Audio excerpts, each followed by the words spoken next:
Today I'm going to show you an exercise for your hip rotators and stretching your hip rotators. You know those hip rotators are super important to keep nice and loose. Number one, so that you can look good when you got your legs crossed.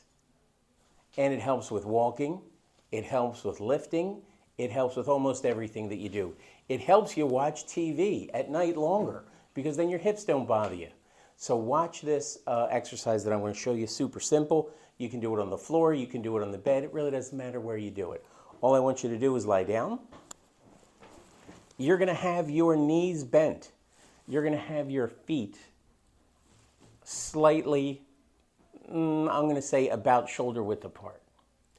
And from here, what I want you to do is, keeping your feet in place, I just want you to drop your knees to one side, and I want you to bring them up, and then I want you to drop them to the other side. Oh my Lord, that side does not go as far as the other.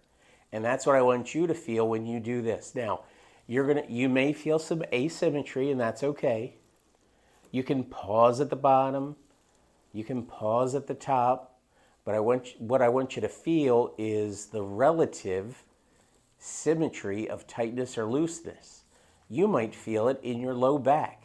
You might find that this hip comes up before the other one does.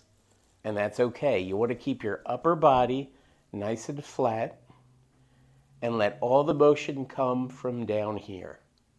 So, super simple hip mobility exercise. You can do this last thing at night when you're in bed, just as you're saying your prayers, thanking the Lord for me in your life.